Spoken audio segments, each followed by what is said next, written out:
Hello folks, this is video 2 of 5 that completely covers Unit 7, and in this video we are going to start looking at Lewis dot diagrams.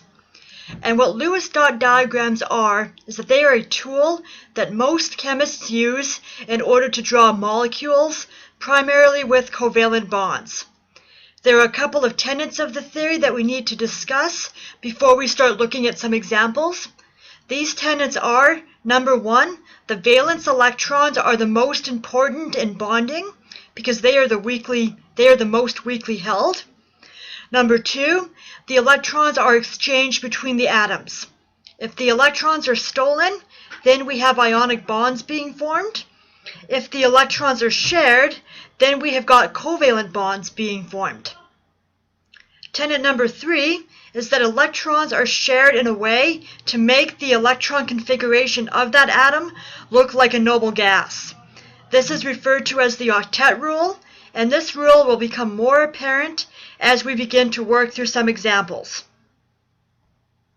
If we consider the n equals 2 shell, we have got 4 orbitals, the 2s orbital and 3 different 2p orbitals, 2px, 2py, and 2pz. Each of these orbitals can hold 2 electrons, so the entire n equals 2 series can hold 8 electrons total. In our Lewis dot diagrams, we show the electrons as either dots or x's, and those electrons are placed around the elemental symbol as a square. In the 2 examples I'm showing here, NaCl and HCl, you can see that the sodium and the chloride for the NaCl example have got their electrons shown around the atom. The reason that the sodium has got 1 valence electron and the chlorine has got 7 valence electrons is because of their electron configurations.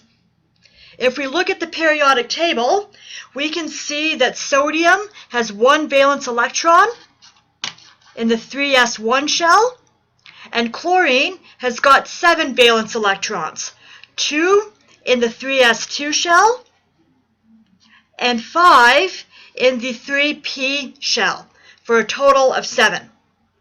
Therefore, when we actually look at this example, we can see that the chlorine is going to steal that electron from the sodium in order to make the ionic compound, so the chlorine will have the 8 electrons around it.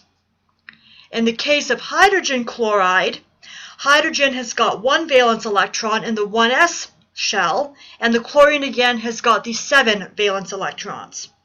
Since this is a reaction of a nonmetal with another nonmetal, we will form a covalent compound, and this covalent bond is shown by this horizontal line right here.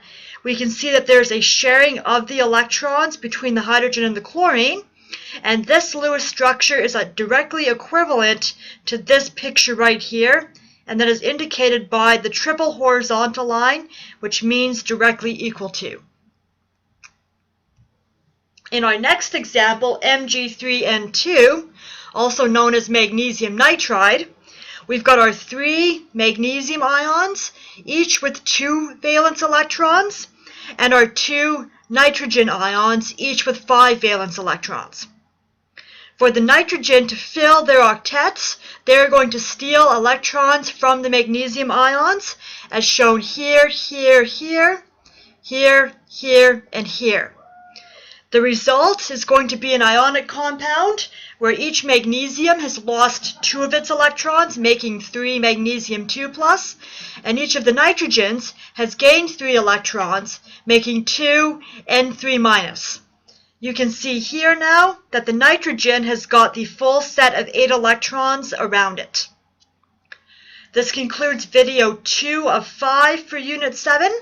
In video 3, we will look at more examples of Lewis dot diagrams, and in videos 4 and 5, we will begin to look at differences in electronegativity.